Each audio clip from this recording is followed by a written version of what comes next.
AP Telangana మధ్య మరోసారి water fight మొదలైంది. జీఆర్ఎంబీ మీటింగ్ చుట్టూ వివాదం చెలరేగింది. తెలంగాణకు గోదావరి నీళ్లు దక్కకుండా జీఆర్ఎంబీ ఎజెండా ఉందంటూ సంచలన ఆరోపణలు చేశారు హరీష్ రావు. బీజేపీతో కుమ్మక్కై తెలంగాణపై ఏపీ ప్రభుత్వం కుట్రలు చేస్తోందంటున్నారు హరీష్. తెలంగాణకు తీవ్ర అన్యాయం జరుగుతుంటే సీఎం రేవంత్ ఎందుకు మౌనంగా ఉన్నారంటూ ప్రశ్నిస్తున్నారు. జీఆర్ఎంబీ మీటింగ్ ఎజెండాపై కేంద్ర మంత్రులు కిషన్ రెడ్డి, బండి సంజయ్ కూడా స్పందించాలని డిమాండ్ చేస్తున్నారు. ఇంతకీ హరీష్ లేవనెత్తిన అభ్యంతరాలేంటి? జీఆర్ఎంబీ మీటింగ్ ఎజెండాలో ఏముంది? ఏపీ ప్రభుత్వం ఎలాంటి ఎజెండాను జీఆర్ఎంబీ ముందు పెట్టింది? ఆంధ్ర లేవనెత్తిన అభ్యంతరాలేంటి? ఈ బ్రేకింగ్లో చూద్దాం. జీఆర్ఎంబీ మీటింగ్ ఎజెండాపై హరీష్ రావు సంచలన ఆరోపణలు చేశారు. కాళేశ్వరంతో పాటు 7 ప్రాజెక్టులపై ఏపీ కుట్ర చేస్తోంది అంటున్నారు హరీష్. సమ్మక్క సాగర్కి అనుమతులు ఇవ్వొద్దని ఏపీ కోరుతోందని హరీష్ రావు ఆరోపిస్తున్నారు. తెలంగాణకు అన్యాయం జరుగుతుంటే సీఎం రేవంత్ స్పందించరా అని ప్రశ్నిస్తున్నారు. ఏపీ కుట్రల్ని సీఎం రేవంత్ ఎదుర్కోకపోగా సహకరిస్తున్నారంటూ హరీష్ ఆరోపిస్తున్నారు. ఏపీ ప్రయోజనాల కోసమే జీఆర్ఎంబీ పనిచేస్తుందా అంటూ ప్రశ్నిస్తున్నారు. ఇంతకీ జీఆర్ఎంబీ మీటింగ్ ఎజెండాలో ఏముంది? ఆంధ్రప్రదేశ్ ఏ అంశాలను ఎజెండాలో పెట్టింది? తెలంగాణలోని ఏ ప్రాజెక్టులపై ఏపీ అభ్యంతరాలు చెప్తోంది? హరీష్ ఆరోపిస్తున్నట్టుగా ఏ ప్రాజెక్టులకు అనుమతులు రద్దు చేయమంటోంది? ఏపీ ఎజెండాలో 7 తెలంగాణ ప్రాజెక్టులకు చర్చకు పెట్టింది. నెంబర్ 1 కాళేశ్వరం మేడిగడ్డ 195 టీఎంసీలు. నెంబర్ 2 చౌటుపల్లి హనుమంతరెడ్డి 0.8 టీఎంసీలు. నెంబర్ 3 ముక్తేశ్వర్ 4.5 టీఎంసీలు. నెంబర్ 4 చనాకా కొరాటా బరాజ్ 1.20 టీఎంసీలు. Number 5 Mondikuntavagu project 2.047 TMCs. 6 Kadem Gudem 3 టీఎంసీలు. సీతారామ 67.05 టీఎంసీలు. ఈ 7 ప్రాజెక్టులకు ఇచ్చిన టెక్నికల్ అడ్వైజరీ కమిటీ క్లియరెన్స్లపై చర్చించాలని కోరుతోంది ఏపీ. ఈ 7 ప్రాజెక్టులకు కూడా 2018-25 మధ్య అనుమతులు ఇవ్వడంతో వీటిపై పునఃసమీక్షించాలని కోరింది.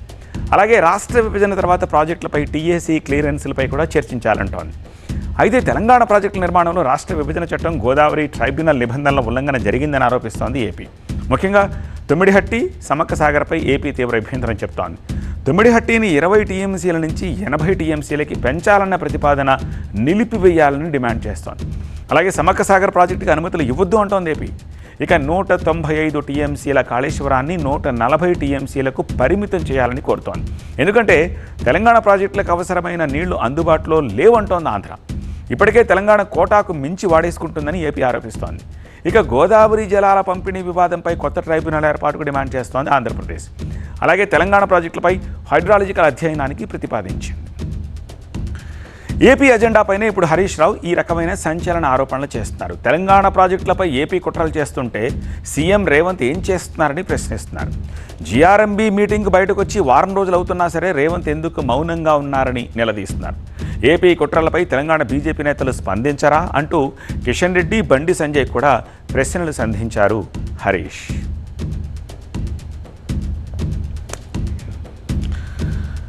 హరీష్ రావు ఆరోపణలు ఏంటో కూడా ఒకసారి చూద్దాం. తెలంగాణ ప్రాజెక్టులపై ఏపీ కుట్రలు చేస్తుందని ఆయన ఆరోపిస్తున్నారు కదా. ఏపీ కోసమే ఈ జీఆర్ఎంబీ ఉందా అని ప్రశ్నిస్తున్నారు హరీష్.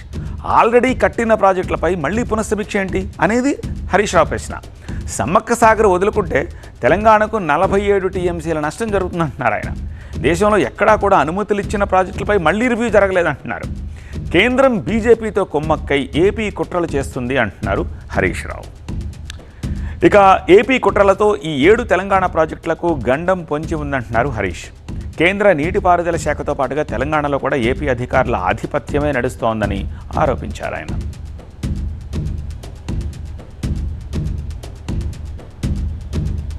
ఇప్పటికే ఆనాడు కేసీఆర్ గారి నాయకత్వంలో ఈ 7 ప్రాజెక్టులకు మేము అనుమతులు తెస్తే ఈ ఇచ్చిన అనుమతుల్ని రివ్యూ చేయాలి అని ఆంధ్రప్రదేశ్ ప్రతిపాదించింది.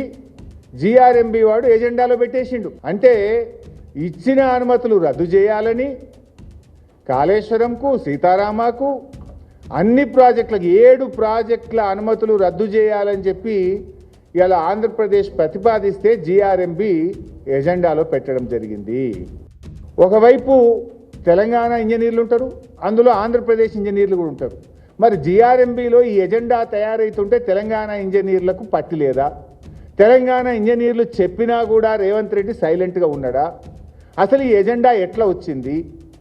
ఇచ్చిన ప్రాజెక్టుల అనుమతులు రద్దు చేయాలని అడిగే ధైర్యం ఆంధ్రప్రదేశ్కి ఎక్కడిది? ఇది ఎజెండాలో పెట్టే దమ్ము జిఆర్ఎంబీకి ఎక్కడిది? అంటే ఏం తెలంగాణ అంటే ఎట్లా కనబడుతుంది మీకు? త్యాగాల పునాదుల మీద పోరాటాల మీద సాధించుకున్న ఈ తెలంగాణ నీళ్ల కోసం జరిగిన ఈ ఉద్యమంలో ఇవాళ కేసీఆర్ గారు కష్టపడి 383 టీఎంసీల గోదావరి జలాలకు మేము అనుమతులు తెచ్చినాం. మేము తెచ్చిన అనుమతులు రద్దయితాయా? సమ్మక్క సాగర్కి అనుమతి ఇవ్వొద్దని ఏపీ కోరుతోందని, అదే జరిగితే తెలంగాణ 47 టీఎంసీలను కోల్పోవాల్సి వస్తుంది అంటున్నారు హరీష్ రావు. తెలంగాణ ఆగమైపోతుంది. హైదరాబాద్కు మంచినీళ్ళు దొరకవు. ఖమ్మం జిల్లా ఆగమైపోతుంది. ఏం మీకన్నా సోయి ఉందా? మీరు పరిపాలన చేస్తున్నారా? ఏం చేస్తున్నారు? గుండె రగిలిపోతుంది ఒక ఉద్యమకారుడిగా. తెలంగాణ పౌరుషం ఉన్న ఏ వ్యక్తికైనా కూడా ఇలా ఆవేశం వస్తుంది ఈ ఎజెండా చూస్తూ ఉంటే. అంటే మీ కోటాకు మించిన నీళ్లతోని గోదావరి నల్లబల్ల సాగర్ కడతామంటారు, సమ్మక్క సాగర్ ప్రాజెక్టు కట్టుకుంటామంటే దానికి అనుమతులు ఇవ్వద్దు అని చెప్పి ఆంధ్రప్రదేశ్ చెప్పుడు జిఆర్ఎంబీ ఎజెండాలో పెట్టుడు. ఇక్కడ ఫన్నీయెస్ట్ పార్ట్ ఏంటంటే ఆల్రెడీ సమ్మక్క సాగర్ కు బీఆర్ఎస్ అనుమతులు సాధించింది. This is the clearance. 3 ముఖ్యమంత్రులు కర్ణాటకలో కలిసిన తర్వాత సమ్మక్క సాగర్ ప్రాజెక్టును ఆంధ్రప్రదేశ్ వదులుకోమన్నదని, దానికి మన రాష్ట్ర ప్రభుత్వం ఒప్పుకున్నది అనేటువంటి వార్తలు మీడియాలో వస్తూ ఉన్నాయి. దీనికి రేవంత్ రెడ్డి సమాధానం చెప్పాలి. జిఆర్ఎంపీ ఎజెండాలకు వచ్చేసింది. ఎస్, ఈ 47 ఇచ్చేదే లేదు అంటున్నారు ఆంధ్రప్రదేశ్. దీని మీద మీ స్టాండ్ ఏంది? బీఆర్ఎస్ ప్రభుత్వమే, కేసీఆర్ గారే ముఖ్యమంత్రిగా ఉంటే అసలు ఇట్లాంటి ఎజెండా వస్తుందా? మనకంత ధైర్యం ఉంటుందా? పెడతారా అసలు? ఎందుకు ఈ ధైర్యం వచ్చింది? ఎక్కడి నుంచి వచ్చింది? మీ బంటు ఇక్కడ ముఖ్యమంత్రిగా ఉన్నాడు కనుక మీకు అంత ధైర్యం వచ్చింది. గోదావరి జలాల అంశంలో హరీష్ రావు చేసిన ఆరోపణలకు కౌంటర్ ఇచ్చారు టీపీసీసీ చీఫ్ మహేష్ గౌడ్. గోదావరి నదీ జలాల విషయంలో కేసీఆర్ సమక్షంలో హరీష్ సంతకం పెట్టింది వాస్తవం కాదా అని ప్రశ్నించారు. రాష్ట్ర నీటి వాటా విషయంలో వెనక్కి తగ్గబోమన్నారు. కేసీఆర్ కట్టిన ప్రాజెక్టులు ఎందుకు కూలిపోతున్నాయో హరీష్ రావు సమాధానం చెప్పాలన్నారు. హరీష్ రావు గారు కదా సంతకం పెట్టింది అన్నాడు. మన నీటి వాటాని కాంప్రమైజ్ అయ్యి కేసీఆర్ సమక్షంలో హరీష్ రావు గారు సంతకాలు పెట్టారు. దాన్ని కప్పిపుచ్చుకోవడానికి ఈ రకంగా మాట్లాడుతూ ఉన్నారు. రాష్ట్ర ముఖ్యమంత్రి రేవంత్ రెడ్డి గారు, కాంగ్రెస్ పార్టీ రాష్ట్రానికి రావాల్సిన వాటా, అది నీటి వాటా కావచ్చు, ఇతరతర వాటాలు కావచ్చు, ఎక్కడ కూడా కాంప్రమైజ్ ఉండదు. ఆషామాషి కాదు. రాష్ట్ర ముఖ్యమంత్రి అనేవాడు ఈ రాష్ట్రాన్ని ఏలుతూ ఉన్నాడు. ఏ రాష్ట్రం కూడా కాంప్రమైజ్ ఉండదు. నీటి బొట్టు చుక్క కూడా పోనీయం. ఆనాడు ఎందుకు కాళేశ్వరం ప్రాజెక్టు కోసం జాతీయ హోదా అడగలే? ఆ మర్మం ఏంది అడగపోవడానికి? పోలవరంకి ఇచ్చినప్పుడు మనం ఎందుకు అడగలే? ఎందుకు డిపిఆర్ సకాలంలో ఇవ్వలే? దీనికి లోపాయికారి ఉన్నటువంటి రాష్ట్రం ఏంది? మీరు అన్ని తప్పిదాలు చేసి ఇవాళ నష్టాన్ని పూరించే ప్రయత్నంలో కాంగ్రెస్ పార్టీ ఉంది. ఎక్కడో కాంగ్రెస్ పార్టీ కాంప్రమైజ్ కాదు. రాష్ట్ర విషయంలో ఎవ్వరు ఏ ప్రాజెక్టు అనుమతి రద్దు కాదు. అదనంగా ప్రాజెక్టు తీసుకుంటాం. మీరు వదిలిపోయి మీరు పెండింగ్ పెట్టిన ప్రాజెక్టులను కంప్లీట్ చేసుకుంటాం.